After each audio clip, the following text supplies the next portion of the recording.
I'm Juliet and Mayor, President and CEO of the Cedar Rapids Metro Economic Alliance. And although I'm sitting between two ferns, no pun intended, I'm actually here to welcome you to our All Politics is Local podcast, our first program that kicks off sharing a little bit about all the things that are happening with your locally elected officials. Now, this podcast would not be possible without our amazing sponsors, and South Slope is one of those. And I just wanted to emphasize that you can uncomplicate your internet with South Slope.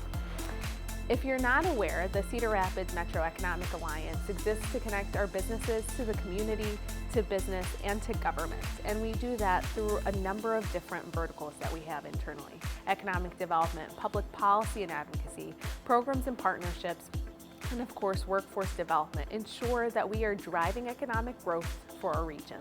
So join me as we connect with the Mayor of Cedar Rapids, Mayor Tiffany O'Donnell.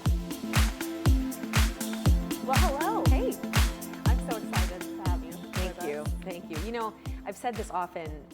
One of the things I learned when I became mayor was just how interconnected the economic alliance is with the work of the city, and how when the two are aligned, how important that is, Yes. and how much we can get done. It's the secret sauce to making things happen. I think so. Well, let's jump into how economic development, workforce, and housing all coalesce into the importance of local and the local government and being an elected official. Mm-hmm. You know, in these times, it's so interesting. I say we live in a bubble in Cedar Rapids, actually in the Cedar Rapids region, truthfully. We just have so many relationships. We have so many similar goals that I think it kind of isolates us a little bit in a really good way from, the stuff that's happening everywhere else. So local politics kind of is the last bastion, I believe, of real honest collaboration, because when you know you see your constituents or your friends and your neighbors, you're going to see at the grocery store, and the goal is right there in front of you all the time. So we're very fortunate that I think members of our community feel like they have a stake in our future. Absolutely. Was that the primary reason that you ran for office? And this is your second term. Starting a second term as mayor. Yeah. It really was. I felt like I could make a difference, which in a lot of, maybe bigger cities, certainly as somebody without any political experience, you might, not even attempt. But I did see an opportunity, and I felt like I'd been in the community 20 plus years and understood, the values of this community. And I felt that it just needed a new champion, and stepped up to do it because I wanted to make sure it was going to be a city that my kids would want to live in, just like we did. Do you think that same advice that you kind of have just shared your experience, would that translate to others in activating and running for office? I think, it really was the one message, to my surprise, that seemed to resonate with everyone. When I was able to say, my kids moved away and I want to make sure they move back. And I don't want to just make them move back because I'm here. I want to make sure there are great things for them to do, and there are great opportunities for them to live out the American dream like we have. And when I would mention that as my why, that's when the heads would nod. I think that really resonates with all of us. We just want to make sure that, we leave this place a little better than we found it, and that maybe we've done our jobs if, the next generations can enjoy it too. Absolutely. But it really did surprise me, because I felt like we want to talk more about property taxes or some of sort of, those other kitchen table issues. But really what resonated, it's not that complex. Let's just make sure we live in a great place, and, our kids and our friends' kids have a great place too. I love that. Yeah, I it's think pretty simple. It is pretty simple, and I think it's also pretty inspiring when someone like you looked around and said, I want to play a direct role in that, and I'm going to do that by running for office. But there are other ways that people can activate too, right? Absolutely, and I think that's especially for younger generations. They want to make a difference. I mean, my kids, for example, who are early and mid 20s, work can't just be about work to them. They really do see their place in a much bigger picture, and I think Cedar Rapids is a perfect size for that, and has the right culture.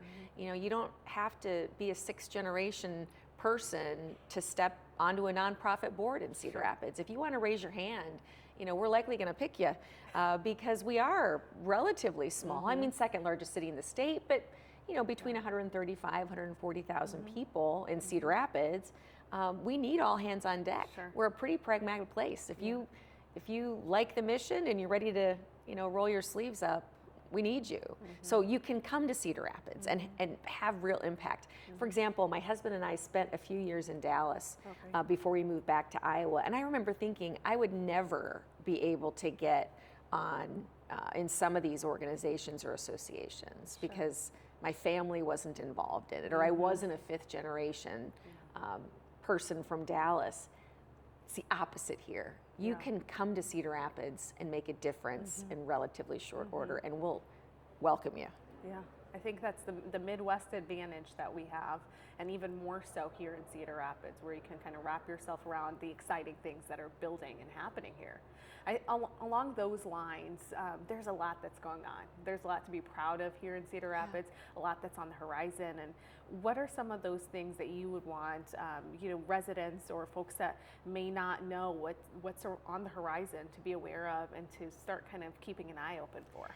I think what's most telling are priorities. And I don't have a ton of priorities. I'm somebody who believes in very targeted goals. And again, when I ran for mayor, it was all about downtown revitalization and river activation. And our council is aligned in that. So the Greenway, activating our river, not just on the river, finding opportunities there, but on the side of the river. So the first 4 years, we really did spend a lot of time and sweat figuring out what that vision would look like with input from thousands of community residents, as well as some colleagues that I was able to make as a part of a Bloomberg Harvard cohort all year. So some tremendous plans will begin to take shape on the river, as well as alongside the river.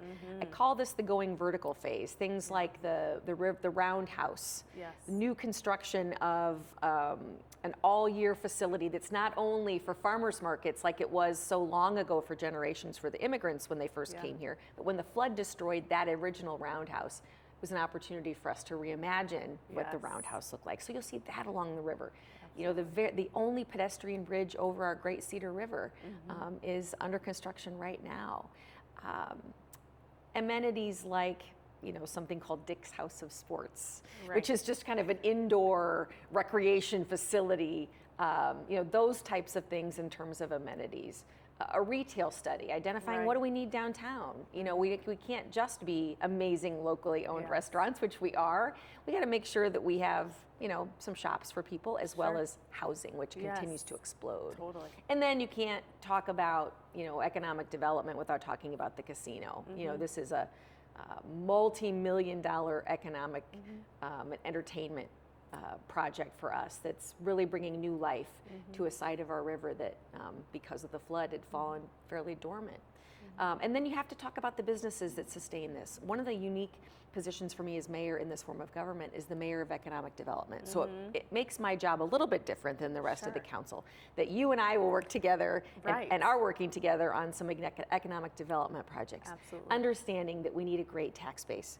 And frankly, the existing data centers that we have right now, what an incredible future they have allowed us, not just with the tax base, but with their willingness to provide community betterment resources for our community to do things like riverfront activation and downtown revitalization. So, those types of businesses we continue to recruit while we have an eye on those multi-generational companies that were founded here, and making sure that they have all the support they need to grow and expand here. And I know you have a real eye on that too. It's definitely a hand-in-hand approach that we're taking on that for sure, and it's numerous stakeholders between the city and of course the EA, making sure that those industries are supported. But to your point, with this progress that's taking place, projects like the casino, projects like the loop, projects like the data center, those open up even more opportunities for us to continue to attract and build around those types of efforts. And I'm not sure if people realize how much of a magnet existing facilities are to new business, whether it be suppliers to these businesses, or for the data centers, for example, companies who need to be in close proximity to that kind of tech. So it really, and I think I would be interested to hear your perspective as someone new to the area on all the international companies we have here. It's a hidden gem, you know, I will say.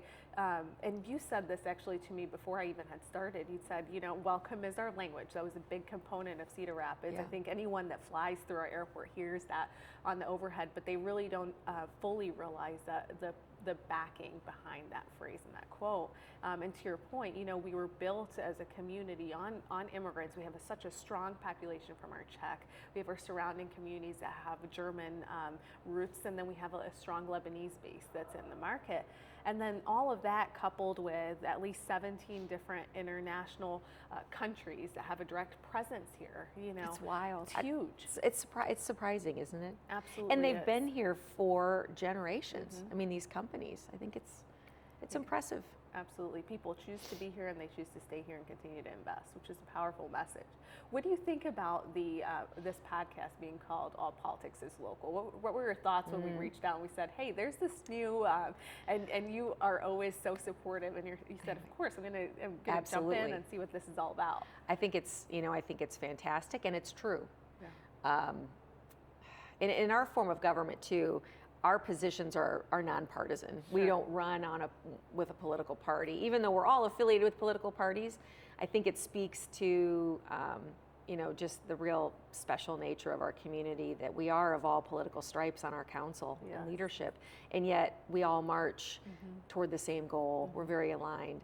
I think it says everything. I mean, and for me as mayor, I think it's a great reminder that all the decisions that I make and we make as a council are local. And anytime anybody questions whether or not they need to vote in local elections, those are the first ones. Absolutely. That's the first place you got to show up.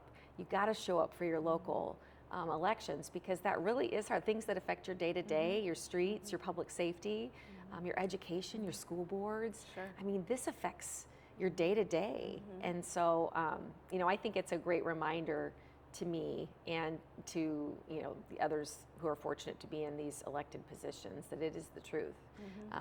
We're responsible for the people that we live next door to. Yeah, it's government closest to the people. Government closest to the people, absolutely. Absolutely, I think that's terrific.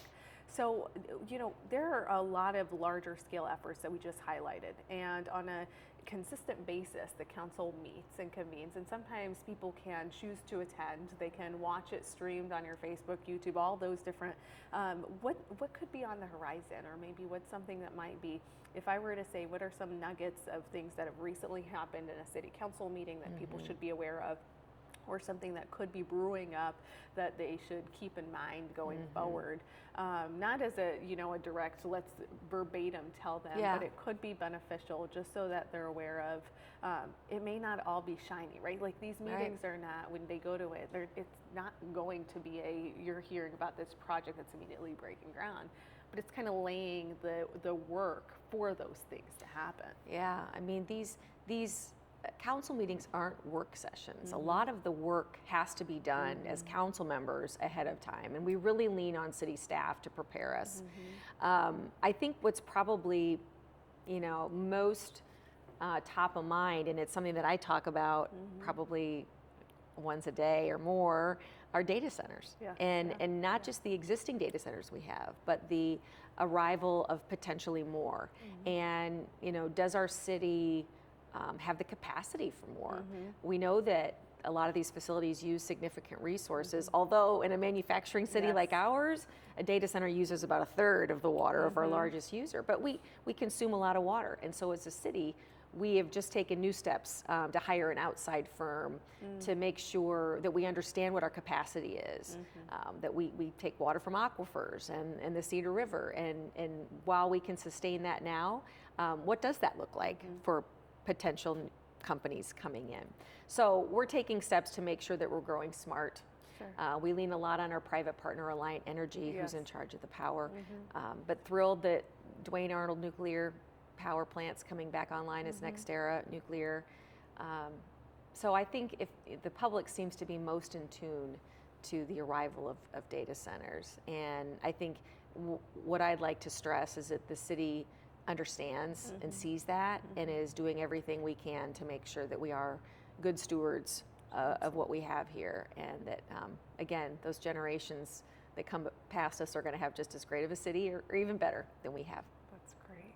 I'm going to ask you one last question. Before I do, I want to give a quick shout out to our sponsor. So for this podcast to happen, outside of you and I showing up and having this dialogue and conversation, we actually have South Slope, who's invested in us to continue to make this program possible. So just a quick shout out to them.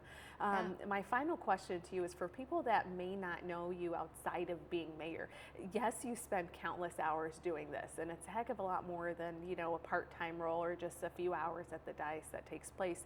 What else are you involved in? What do you do in your personal time that you're willing to share with us? Yes. And then what do you do professionally too? Okay, so officially mayor is it's a part-time position. It's a 60-hour-a-week part-time side hustle, I joke. And I'm fortunate to have it, and I do believe that. My full-time job, I'm actually the CEO of Women Lead Change, which is a Cedar Rapids founded organization that's now in Des Moines and the Quad Cities, and frankly global because of this virtual world we live in, that's focused on workforce development through a gender lens. We've always been focused on making sure that we have diversity of thought at the table. And so that's in my other professional life, and I've been there, gosh, now 10 years. Wow. Which is crazy. Thank you. And then, I mean, just me, I'm a big sports fan. Yeah. You know, I love Hawkeye women. I like college sports, college football, basketball. I love to cook. Cooking's my thing. My grandparents immigrated from Sicily. Oh my goodness. So we're big. We eat pasta once a day. I know I talk about I still do eat pasta once a day. Well, it's great for eating that pasta daily, that's for sure. But I make my own. Now I've learned it's very easy to make, and I buy my flour too to make sure I'm getting the flour that I like for my pasta. Yeah, so that's and I love to read. Well, that's so great to hear. All of and I those have girls. details. Husband, You've got 2 girls. Husband, that are amazing too. Thank you, husband. 33 years, 2 girls, and we're down to 1 dog. We've usually been a 2-dog, 2-cat family, but we're kind of, the listeners who have pets know you sort of get to that. Yes. We're down to 1 4-year-old golden retriever. So it's pretty quiet at our house. Busy. Yes. Thank you so much for joining me, for being our first guest on this segment. My pleasure. So excited to bring you back in the future and have our viewers and our listeners just get to do more of a deep dive on all the things that are on your plate and things that they should be aware of. But we appreciate you finding the time in your between both of your professional hats that you wear and in your personal life. Thanks. Look forward to